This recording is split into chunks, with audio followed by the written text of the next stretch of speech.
Okay, next is products liability.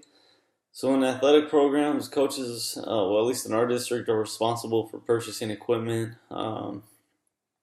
Some whether or not we at the school I used to work at before, we used to be allocated a $500 budget, um, mainly because the football program was so explosive, and they brought in lots of money. But the $500 helps here and there. But at the school that I'm currently at, um, we get no money allocated, so we have our own fundraising.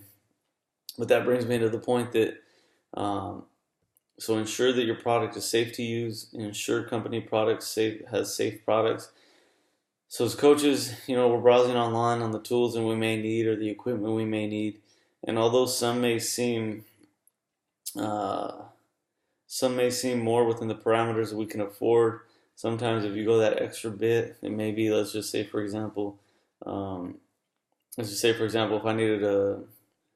if I needed a bench press, and let's say one cost me $400, but I can get one for 475, but the quality is like twice as good. Sometimes just kind of noticing those small differences in product, or how long something may last, or the certain bolts used in certain products. I mean, just small things like that. It's important to realize the products that the companies sell. Look for defects of purchasing new equipment, and I put foreseeability there. That way, if you see a product that's already kind of falling apart, then obviously you're well aware that there could be an injury later in the future. Ensure products are properly labeled with hazardous warnings.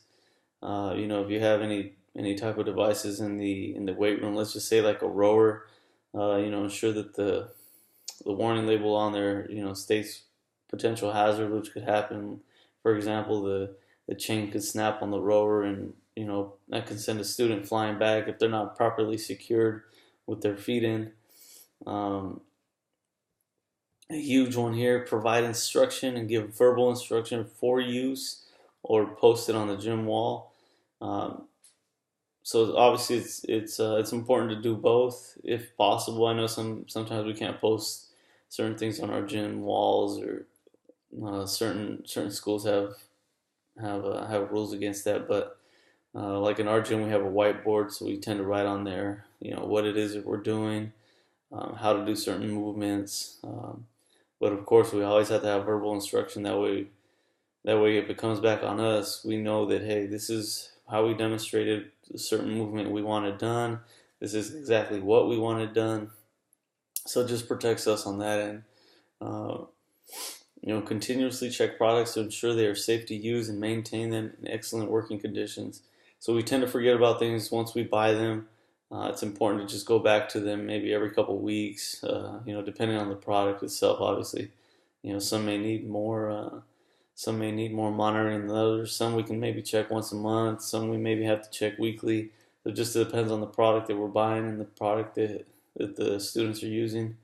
Um, and just make sure that they're safe at all times for students to use. If they're not safe, mark them up, leave a little sticky note, or wrap it around with caution tape if you have any, or just put a cone on it. Whatever your school has available, just make sure that they're not using equipment that is defective and that could cause potential injury.